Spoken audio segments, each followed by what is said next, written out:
pile. On vous raconte maintenant l'histoire de ce commando de braqueurs stoppé juste avant le passage à l'acte. 8 malfaiteurs ont été arrêtés la semaine dernière dans l'Ain. Ils projetaient l'attaque d'un fourgon blindé en Suisse. Les suspects s'étaient retrouvés dans une forêt juste avant le braquage, le moment où les officiers de la police judiciaire les ont appréhendés par surprise.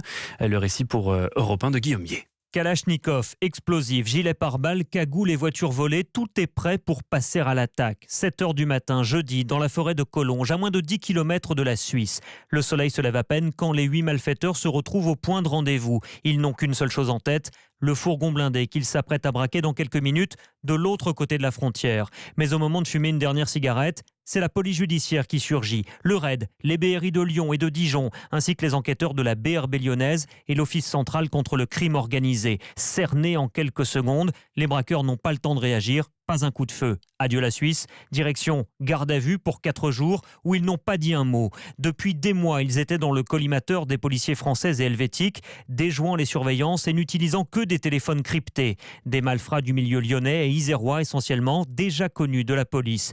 Une attaque déjouée au grand soulagement des Suisses, exaspérés de subir depuis 3 ans des attaques de fourgons par des équipes de braqueurs français. Le récit et les informations de Guillaume Bier pour Europe 1.